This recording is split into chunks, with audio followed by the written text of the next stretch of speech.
पुणे शहर जे आहे हे तसं आंबेडकरी चळवळीचं अत्यंत महत्त्वाचं सेंटर आणि बालेकिल्ला आहे. आणि या ठिकाणी आंबेडकर भवन सुरुवातीला उभं करण्यात आलेलं आहे, पण ती दिसत आहे. त्याच्या पाठीमाग असणारी जमीन जी आहे ती जमीन मोठ्या स्मारकासाठी द्यावी अशी आंबेडकर अनुयायांची तीव्र मागणी आहे. आणि त्याप्रमाणे मागच्या वेळेला निवडणुकीच्या अगोदर आचारसंहिता लागू होण्यापूर्वी माननीय मुख्यमंत्री देवेंद्र फडणवीस येथे आले होते आणि त्यांनी ती मागची जागा जी आहे ही एकदी जागा आहे ती जागा जी आहे ती आंबेडकर स्मारकासाठी देण्याची अनाउन्समेंट केलेली आहे. आणि त्याप्रमाणे मी ती जागा या स्मारकासाठी मिळवण्यासाठी प्रयत्नशील आहे. ही जागा महाराष्ट्र सरकारने या स्मारकासाठी द्यावी अशी एक आमची मागणी आहे. दुसरा विषय आहे तो भीमा गोरेगावचा जो सगळा परिसर आहे त्या ठिकाणी लाखोच्या संख्येने लोक 1 जानेवारीला येतात आणि बाबासाहेब आंबेडकरांच्या 52 वर्षांनी पुनीत झालेली अशी ती जागा आहे. बाबासाहेब आंबेडकर असताना ते 1 जानेवारीला प्रत्येक वर्षी जात होते आणि आम्ही सर्व नेते सुद्धा त्या ठिकाणी आम्ही जात असतो. त्यानंतरच्या काळामध्ये सुरुवातीला आम्ही सुरुवात केलेली आहे. सुरुवातीला ट्रकवर आम्ही माईक लावून या ठिकाणी 100, 200, 500 लोकांना मार्गदर्शन केलेलं आहे आणि त्यानंतर मोठ्या प्रमाणामध्ये लोक त्या ठिकाणी येऊ लागले आणि 1818 मध्ये ही लढाई झाली होती आणि त्यावेळेला महार समाजाचे अनेक लोक जे होते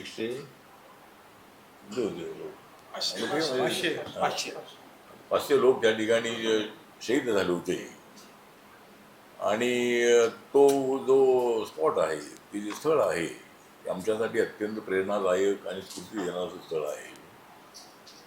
त्यामुळं त्या ठिकाणचा एक विषय लवकरात लवकर सोडवा. मागच्या वेळेला समाज कल्याण खातं, कलेक्टर ऑफिस या सर्वांनी त्या ठिकाणी एक भव्य स्मारक उभं करण्याचा निर्णय घेतलेला आहे आणि महाराष्ट्र सरकारने त्यासाठी 150-200 एकर जमीन आजूबाजूची अक्वायर करावी, शेतकऱ्यांना त्यांचा मोबदला द्यावा आणि त्या ठिकाणी लवकरात लवकर स्मारकाचा आराखडा तयार करावा अशा पद्धतीची आमची सूचना आहे, मागणी आहे. त्यासाठी सुद्धा मी प्रयत्न करणार आहे. तिसरा विषय आहे तो बाबासाहेब आंबेडकरांनी 20 मार्च 1927 त्या ठिकाणी महाडचा 14 तळ्याचा सत्याग्रह केलेला होता आणि त्या दलितांना गावातल्या पाणवठ्यावर पाणी प्यायला मिळालं पाहिजे. आम्ही सुद्धा हिंदू आहोत, आम्ही सुद्धा माणूस आहोत आणि त्यामुळं अशा पद्धतीचा भेद असू नये, जातीभेद असू नये म्हणून आपल्या हक्कासाठी बाबासाहेब आंबेडकरांनी त्या ठिकाणी तो सत्याग्रह केला होता. त्याला 99 वर्ष पूर्ण झालेली आहे आणि 100व्या वर्षामध्ये प्रवेश केलेला आहे. त्या निमित्ताने रिपब्लिकन पक्षाच्या वतीने ठिकठिकाणी वेगवेगळे कार्यक्रम ठेवण्यात येणार आहे.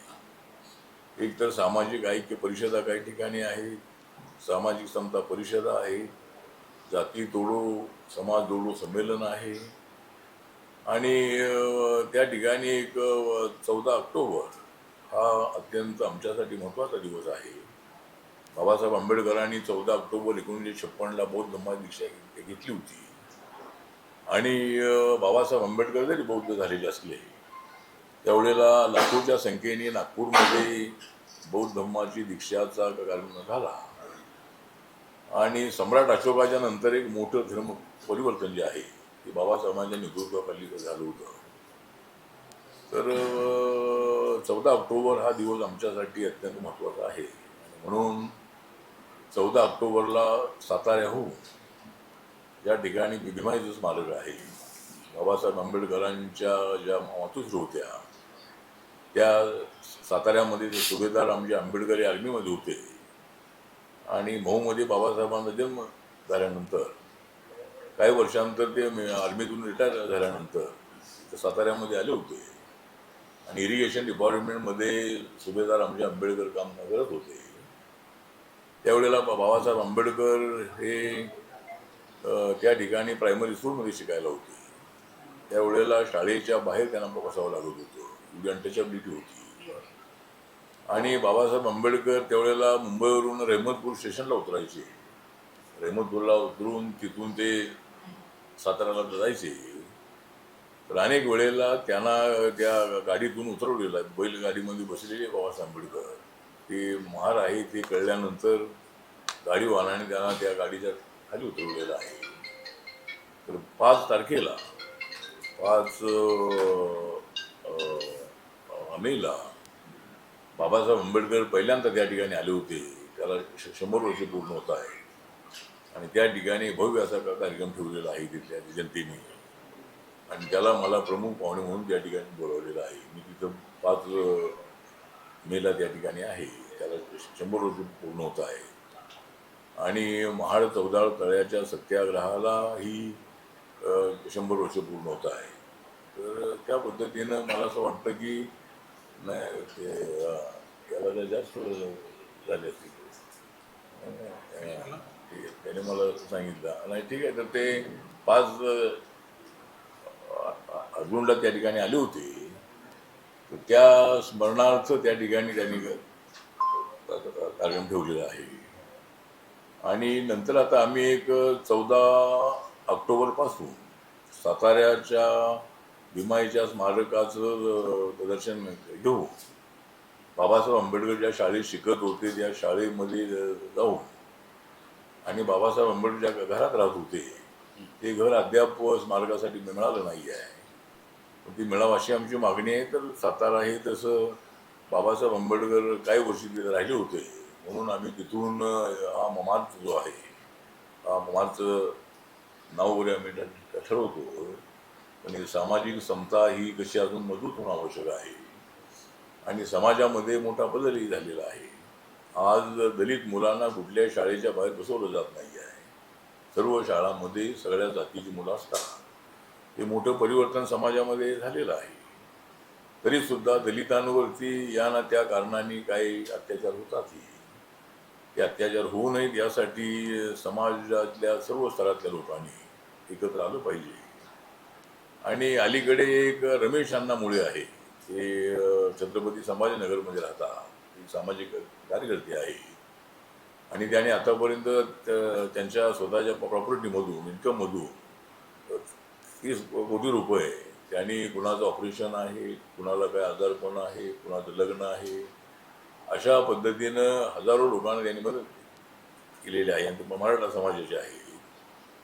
तर त्यांनी गेल्या आठवड्यामध्ये मी छत्रपती संभाजीनगरमध्ये असताना त्यांनी RPIमध्ये प्रवेश केलेला आहे आणि आपण त्यांना रमेश अण्णा मुळेंना महाराष्ट्र प्रदेश मराठा आघाडीचा अध्यक्ष बनवलेला आहे. आणि जोपर्यंत दलित आणि मराठा एकत्र येत नाही आहे तोपर्यंत सामाजिक ऐक्य सामाजिक समता शक्य नाही. त्यामुळं दलित आणि मराठ्यांना कसं एकत्र आणायचं असा एक आमचा प्रयत्न आहे.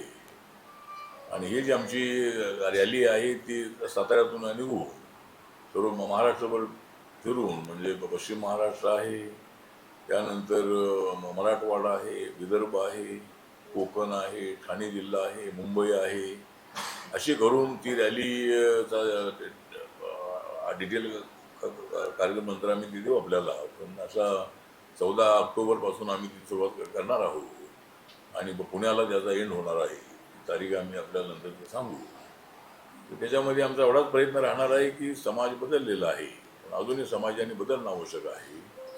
बाबासाहेबांनी दिलेल्या संविधानातला भारत उभा राहायला पाहिजे. यासाठी सर्वांनी प्रयत्न केले पाहिजे.